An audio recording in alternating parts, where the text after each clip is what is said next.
semuanya, ini Michelle. I'm Diana. Oke, jadi gue adalah nutritionist dan Ibu Diana adalah guru besar ya Bu ya udah ya? Ya, guru besar. Saya adalah guru besar farmasi klinis, farmakoterapi, dan interaksi obat. Hari ini kita akan bahas tentang defisiensi vitamin D pada orang normal, pada ibu hamil. Mungkin kita akan bahas sedikit. Bu Michelle ini adalah nutrisionis yang expert banget tentang nutrisi, apa yang perlu dibutuhkan oleh seseorang, baik itu untuk kehamilan ataupun orang yang normal. Silakan Bu Michelle, tentang vitamin D ini apa sih fungsinya gitu. Oke, jadi vitamin D itu adalah fat soluble vitamins. Jadi vitamin D itu vitamin larut lemak. Betul, larut lemak. Nah, jadi vitamin D itu micronutrients yang wajib dikonsumsi ya, wajib dikonsumsi, dan itu bisa didapetin dari sinar matahari atau dari makanan atau dari suplemen. Dan defisiensi vitamin D ini dampaknya sangat buruk buat badan gitu ya. Sangat buruk ya, Bu. Sangat buruk. Oke. Jadi vitamin D itu kan bisa dapetin dari sinar matahari, dari makanan yang kita makan. Contohnya itu seafood. Oke. Rumput laut. Oke. Buat kalau orang-orang yang vegan sama vegetarian gitu ya. Okay. Dari susu, dari dairy, dan juga bisa didapetin dari jamur. Tapi nggak semua jamur. Okay. Biasanya yang tinggi vitamin D itu namanya wild mushroom. Oke. Jadi jamur yang jamur liar yang kena matahari. Okay. Jadi nggak semua jamur tuh tinggi vitamin D-nya. Okay. Jamur yang di farming itu juga bisa ada vitamin D-nya dengan cara farming yang mereka tuh perlu kayak UV light tertentu. Oke. Jadi mungkin perlu dicatat ya para pemirsa yang ada di channel kita ini. Jadi memang betul apa yang dikatakan Bu Michelle tadi. Jadi sekarang ini masyarakat Indonesia termasuk ke dalam kategori insufisiensi bahkan defisiensi vitamin D. Jadi kita tahu defisiensi vitamin D itu adalah ketika kadar vitamin D level itu adalah kurang dari 20 nanogram per mol ya, nanogram per mililiter. Jadi kalau 20 sampai 30, lalu normal 30, dan kalau toksisitas yaitu besar dari 50. Fungsinya vitamin D ini adalah untuk menangkap kalsium. Jadi kalsium ini yang dibutuhkan untuk pembentukan tulang dan sebagainya. Jadi kalau misalnya toksisitas dari vitamin D ini juga tidak bagus untuk kesehatan kita. Namun defisiensi vitamin D ini sangat banyak sekali kerugiannya. Banyak penelitian yang baru saja dimulai adalah ternyata vitamin D bisa membantu dalam pencegahan kanker, dalam pengurangan autoimun. Defisiensi vitamin D ternyata menyebabkan alergi yang terjadi pada anak. Contohnya adalah rinitis dan juga autoimun yang sekarang ini banyak terjadi di kalangan masyarakat. Oke, gimana nih menurut Bu Michelle nih? Nah, kalau menurut aku, kita kan udah ada guideline-nya ya, secara dunia gitu. Aku US based nutritionist, jadi patokan kita itu RDA, FDA, dan lain-lain gitu ya. Kalau menurut recommended dietary allowance, itu sehari kurang lebih yang harus kita konsumsi itu sekitar 400 IU. Nah, tapi masalahnya itu, jadi gini, penyerapan nutrien apapun itu, makro dan mikronutrien itu nggak pernah 100% di badan. Jadi dalam orang yang punya sufficient vitamin D, yang vitamin D levelnya cukup, itu penyerapannya bisa 30-40%. Ya.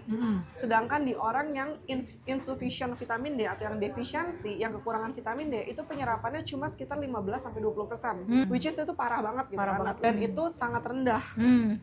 Sebenarnya betul, kita nggak setiap hari makan itu kan mencukupi gitu ya. Kadang ada masa di mana kita kerja sibuk, nggak sempat makan sehat, nggak sempat masak dan lain-lain.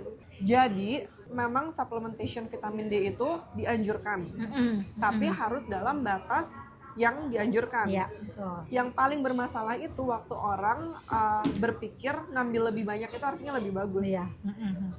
Sedangkan maksimal yang sebaiknya kita minum sehari itu 1000 sampai 4000 IU. Dan di atas 4000 IU itu sangat tidak disarankan. Terutama kalau kita minum sehari-hari tanpa di bawah pengawasan registered dietitian atau dokter. Vitamin D dosis tinggi boleh diminum dengan syarat itu harus di bawah pengawasan licensed nutritionist, registered dietitian, dan dokter. Dengan syarat serum vitamin D levelnya itu harus dicek dulu sebelum dan sesudah.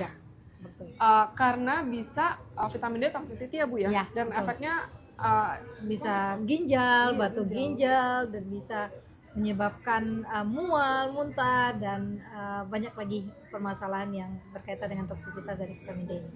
Iya, jadi kayak orang selalu berpikir vitamin itu aman, padahal enggak.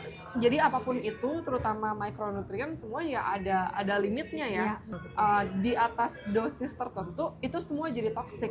Ya. Kita bukan cuma ngomongin vitamin atau mikronutrien, tapi apapun itu termasuk ya contohnya air putih gitu ya. ya, betul. Semua ada dosisnya. Jadi kalau kita tuh ada istilahnya the dose makes the poison. Jadi mendingan stay within the limit, karena itu yang udah diteliti berpuluh tahun, decades, yang menjamin kalau itu tuh di dalam batas level yang safe.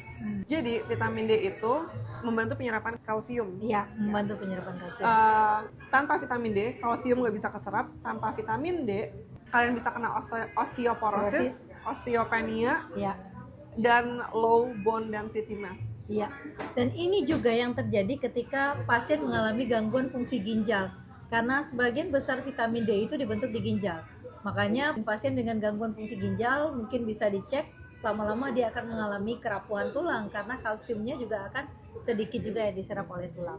Makanya harus hati-hati untuk pasien-pasien yang gemuk ya, lalu minum obat-obat pelangsing ya, apapun itu bentuk obat pelangsing yang bisa menyebabkan diare dan bisa menyebabkan diuresis. Ini kan mikronutrien tadi bisa langsung terbuang ya semuanya ya. Terutama obat-obat yang mengurangi penyerapan lemak. Iya, Karena yang tadi dibilang D itu vitamin larut lemak. Kalau kalian minum beberapa obat tertentu yang benar-benar ngeblok penyerapan lemak, itu bisa menghambat penyerapan vitamin D. Oke. Dan satu lagi, vitamin D itu paling baik diminum bareng sama K2 dan magnesium. Iya, untuk mencegah terbentuknya batu ginjal. Iya, Ya. biar langsung diserap sama badan. Iya, dan juga tadi ada beberapa obat yang disebutkan oleh Bu Michelle, mungkin bagi para pengguna, contohnya Orlistat itu juga tidak boleh menggunakan secara berlebihan. Nggak boleh sembarangan ya, Bu? Ya, sembarangan, tidak boleh, harus ada pengawasan ya dari dokter ya, biasanya itu akan diresepkan oleh dokter kalau pasien itu mengalami obesitas sih biasanya. Iya, kalau obesitas dan normalnya seharusnya serum vitamin D levelnya mestinya dicek juga ya. Iya, betul.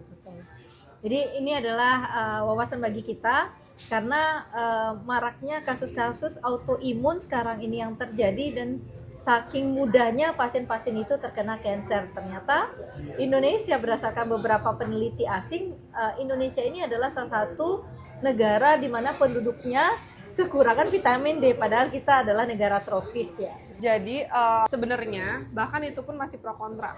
Karena ya betul, sedih banget kita negara tropis tapi orang-orangnya kekurangan vitamin D. Jadi kalau menurut AAP, American Academy of Pediatrics, kalau AAP itu saraninnya anak bayi itu nggak dijemur. Oke. Tapi kalau IDAI disaraninnya itu dijemur sebentar, tapi ya bukan lama, dijemur 5-10 menit biasanya ya. Di matahari mungkin jam 7 sampai 10 pagi sebelum UV indeksnya super tinggi. Nah, jadi orang suka bingung nih, kenapa regulasi beda-beda? Ini yang kayaknya harus dilurusin. Ya. Jadi orang harus paham. Jadi regulasi itu dibikin tergantung negara, wilayah, dan daerahnya kan. Geographical location gitu. Nah, kenapa di negara tertentu nggak disarankan, tapi di negara tertentu disarankan? Jadi di negara tertentu itu ada yang UV indeksnya jauh lebih tinggi, atmosfer levelnya jauh lebih tipis, dan ozonnya itu tuh pengaruh banget.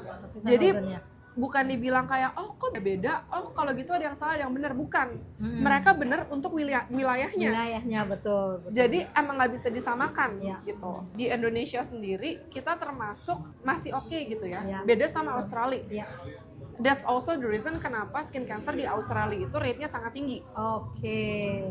Dan itu karena apa? Beda kulit ya, Asian sama Caucasian. Oke, jadi intinya kalau di Indonesia boleh berjemur tapi nggak lama-lama. Tapi kalau benar-benar mau aman, minum vitamin D dan pastikan cek. Jadi kalau misalnya sudah ada clue ya, setiap 3 bulan kenapa minum antibiotik, setiap 2 bulan minum antibiotik, lalu mudah lelah, kok mudah sakit, coba dicek vitamin D level karena ini based on my true experience. Ternyata saya mengalami insufisiensi vitamin D pada saat itu. Oh gitu. Iya, true experience, based on my true experience. Dan itu levelnya itu memang sangat jauh di bawah. Kalau misalnya minum waktu itu memang tidak minum 5.000 ya, harus minum yang tinggi dosisnya karena berdasarkan based on research. 6 minggu saya minum 50.000 UI. 6 minggu setelah itu vitamin D-nya normal. Tapi yang dosis besar itu nggak boleh diminum sendiri Iya. ya. Pokoknya intinya kalau yang dosis besar harus di bawah pengawasan. Ya. Dan vitamin D itu sangat berpengaruh sama imun. Ya. Makanya kalau orang lagi sakit, flu, cold, batuk Ya. pilek gitu ya.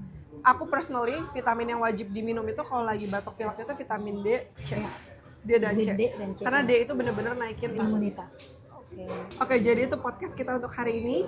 Mudah-mudahan bermanfaat untuk para pemirsa semua yang membaca dan menonton podcast ini dan bisa memberikan edukasi dan kita juga bisa sedikit berkontribusi untuk meningkatkan kesehatan masyarakat Indonesia.